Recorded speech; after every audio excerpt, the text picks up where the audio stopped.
These are the cars F1 drivers really drive. Let's start with F1's intro order. Gabriele Bortoleto. Dude's an F1 driver and we still don't know yet what road legal car he owns. He's that new to the paddock. However, not that new for a plot twist, because in June 2025 the Brazilian had his car stolen in Zurich, where his team is based, with his passport, laptop and other belongings inside. Luckily, he recovered most of it and secured a second passport in time to travel for the Canadian GP race weekend. Gabby handled a heist mid-season and still made it to the race. You can definitely handle one click and subscribe to make it to the best F1 channel. Since he has no collection yet, let's swerve hard into a veteran with a verified weapon and some dream cars. Nico's track weapon isn't just a fast 911, it's the Porsche 911 GT2 RS MR, the Mante Racing prepped special built off the 2018 GT2 RS. It's the kind of hardware that matches the Le Mans winner's sensibilities, because it's about lap time first, bragging rights second, which is a contrast from the first car he ever drove, which was his mum's Volkswagen Golf. But what if I tell you there's something that would make his Porsche look like the Golf? That's right, he owns an incredible Pagani Huayra, a car that sings Italian opera, twin-turbo V12, turbo spooling like a standing ovation, a car that moves the air itself. He also has an electric smart car and drives an amazing red tractor in his free time. And I'm not talking about a Ferrari.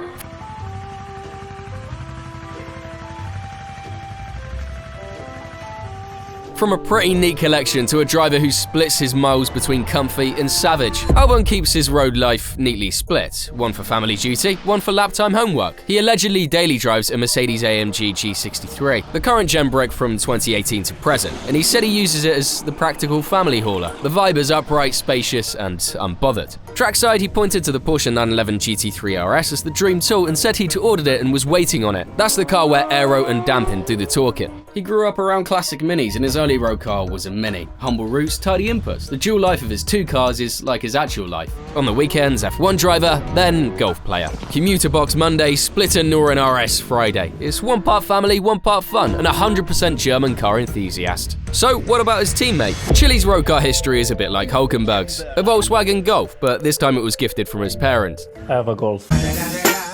And in 2023, he took the delivery of a tailor-made Ferrari 812 Competizione, limited series 6.5-litre V12, finished with cheeky, smooth operator details that make it unmistakably his. Respectfully, calling your first personal buy an 812 is top-class energy, one very serious Ferrari with his name all over the spec sheet. The tone fits him, measured, proud, not flashy. Keep that melody of an Italian V12 in your ear, because next we spotlight a rising star where the attention sits on pace over possessions. Isaac Hadjar is a kid who's all lap times and barely any driveway. Even though he hasn't been publicly spotted driving a car and there's not really much information out there, in a quick interview he says he drives a smart Brabus. Tu roules avec quoi au quotidien?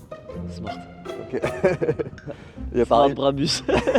And when asked about his dream car, he pointed straight at Porsche's GT2 RS. He even joked he'd switch lives with Lewis just to make that purchase. Do you remember that, Lewis? I don't remember that. This keeps the Hulkenberg vibe a low-key practical lifestyle. Tiny city car and a GT2 RS, which could be just a goal right now. But that's one hell of a motivation. And if there's someone who didn't waste their time on achieving their dream car, that's definitely Liam Lawson. His collection may just be one car, but it's a one-of-a-kind car.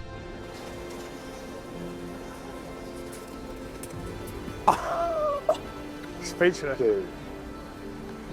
Are you kidding me? Oh my gosh.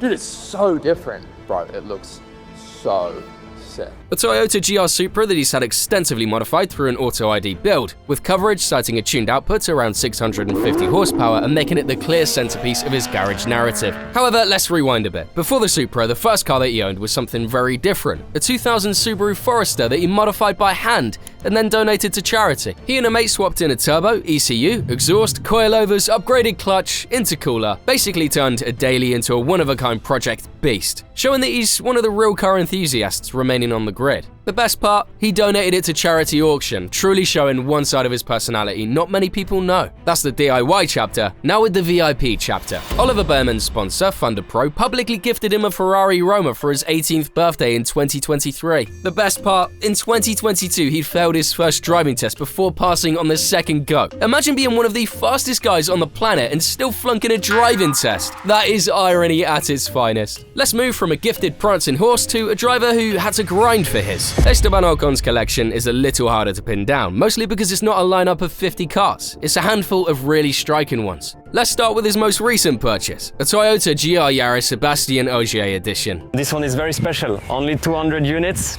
and it's a car that I wanted for a very long time. So here she is. One of only 200 units built, a rally-bred hot hatch that proves Ocon isn't just about F1 lap times. He's got a love for the WRC world too. And then swing to the opposite end of the spectrum. A Mansory-tuned Lamborghini Revuelto, another one of one, packing nearly 870 horsepower. He also has more common cars, a Ferrari 296 GTB, a Corvette ZR1, and a BMW Z3M that he imported with his dad as a restoration project. Oh, and let's not forget, Alpine literally gave him the A521 Formula 1 car he drove to his very first Grand Prix victory in Hungary 2021. For the win now, Esteban Ocon is going to be a Grand Prix winner in Formula 1. Ocon wins the Hungarian Grand Prix. There's another driver behind the wheel of an Alpine too, but a far less valuable one, and it's Franco Colapinto. He used to get around in a Renault Espace Esprit Alpine, the 7-seater supplied as part of his Alpine deal. Luckily for him, the French team swapped his humble Renault Espace Daily for a more exciting whip, a new A110, a lightweight mid-engine coupe the brand even tested on Argentinian roads before launch. And then there's the Buenos Aires flex. Franco's been filmed cruising a Shelby-style Cobra, lighting up the city like it's 1965 again. He was even named honorary member of Argentina's Owners of Cobra Club, which gathers the 200+ Cobra replicas roaming the country. That says car culture guy, not just F1 guy. And since we're already talking Alpine keys, let's pass him over to his teammate and keep the French theme alive. When Pierre Gasly arrived at Alpine, he was handed an Alpine A110S as the company car, but the garage goes way beyond that. Per reporting, Gasly's keys cover a tidy spread. Audi Q8 for the Daily, Mercedes AMG GT when sensible clocks out, an Aston Martin Vantage V8, and DBS Superleggera for Grand Touring drama, a Porsche 911 Turbo as the I'm late solution, a McLaren 720S for track-adjacent chaos, and a Ferrari 812 Superfast to finish the set with V12 Thunder. Small showroom? Maybe. Small aura? Not at all. Time to switch from Alpine Blue to British Racing Green. Cameras love him in a Vantage, sure, but Lance's real car lore drives around like a museum on place. We're talking 1963 Ferrari 250 GTO,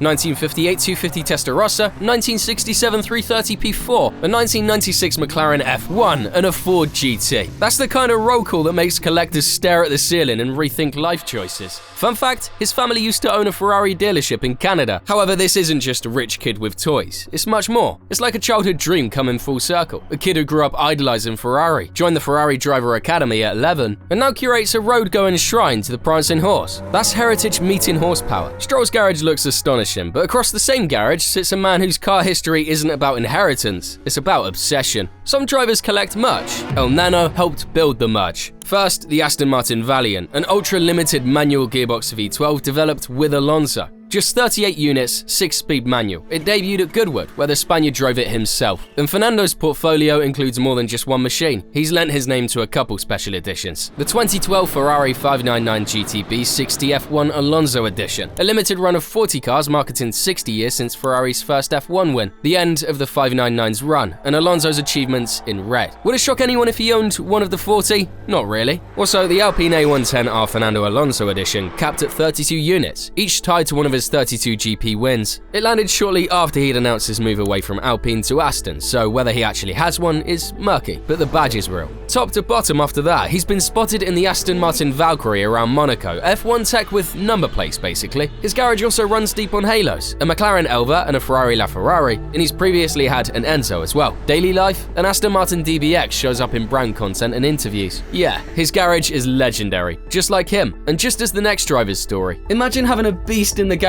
and you can't even legally take it out on the street yet. Yeah. Brutal. Kimi Antonelli has been gifted a Mercedes AMG GT63S as his road car. The catch? Italian newbie driver laws cap power to weight at 75 kilowatts per ton for the first 3 years, which means Kimi can't legally drive that AMG on public roads at home, despite driving something far scarier for a living. Antonelli spins into the gravel and into the wall.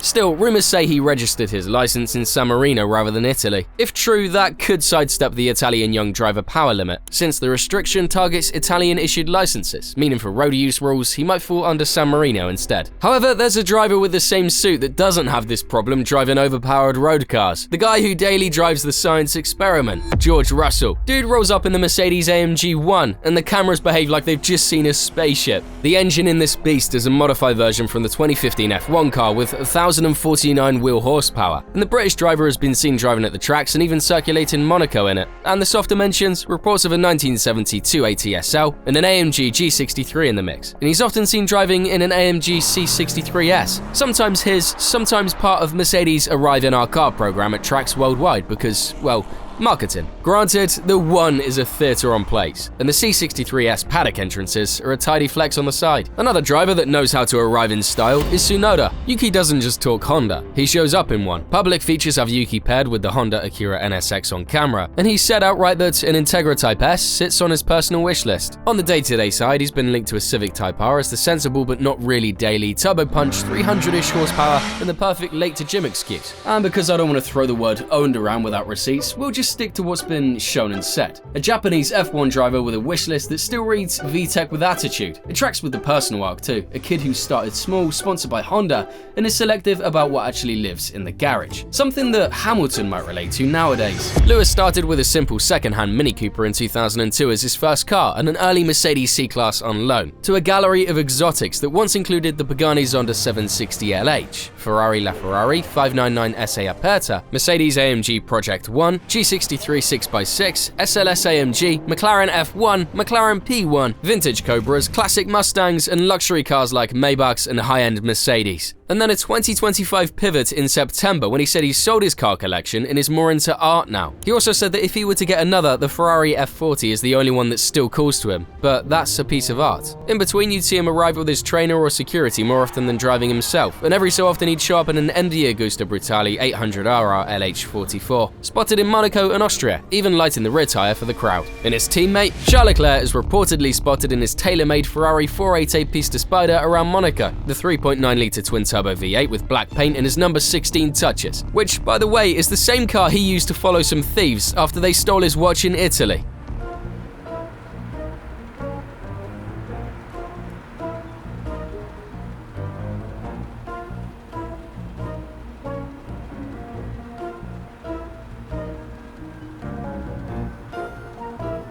Yeah, looks like a scene straight out of a movie, but it was real. In late 2024, he added the limited-run Ferrari SF90 XX Stradale, which he's used for arrivals through 2025, including Imola. Other sightings also include a Ferrari 812 Competizione Aperta outside the Monaco Casino, one of just 590-ish examples with values climbing well past the £560,000 baseline when personalized. Fewer cars, sharper intent, just Ferrari signatures that match the way he drives. Clean, quick, and a little ruthless. Onto the Papaya team. Oscar Piastri's road car story is clean and corporate, with official seat time in the McLaren 750S, the 4-litre twin-turbo V8 which he was given access to after joining the McLaren F1 team. The car which he described as responsive, agile, and the turning is sharp. The 750S is really fun to drive. Also seen with the McLaren Artura shortly after he joined the team. A fairly low-key garage for one of the standout drivers of this season. There's no verified first personal road car and no confirmed private collection beyond these brand-led appearances, so we'll just keep it to what's on record. Keep that measured energy, because next we pivot to the other half of Papaya. Someone who started in a tiny city car and somehow managed to get quite a collection. From professionalism to pure personality, Lando's road life actually starts small. First car, a Mini Cooper D, the kind of humble daily that makes some sense when you split in time between karts, school, and sim. Then came the quirks, a 1972 Fiat 500, Jolly he called it, which he later auctioned off. Sunroof, wicker seats, goodbye wave included. And through team life he's been seen in a McLaren GT, a bespoke 765 LT Spider, and a McLaren Senna that's been spotted in the wrap shop, all very much lap time first toys. And it doesn't stop there. A Liberty Walk R32 Nissan Skyline GTR, in full Kaido-inspired widebody and quadrant livery, proper JDM theatre. There's also a Lamborghini Miura P400, a Porsche Carrera GT, and an F40, the car that luckily survived a scare near Monaco.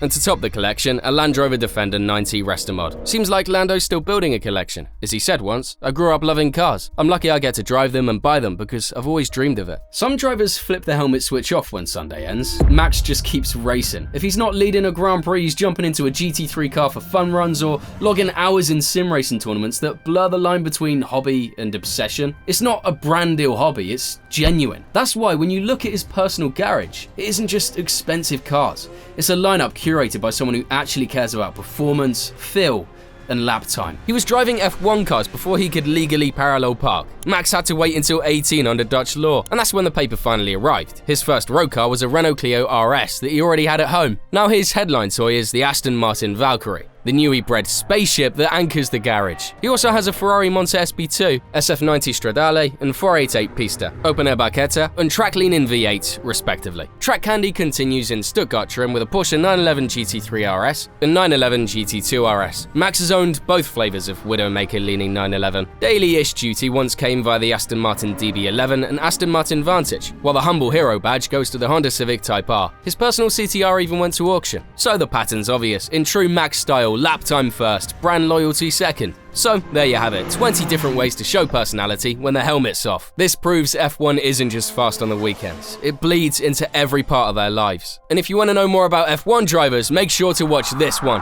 And as always, thank you for watching.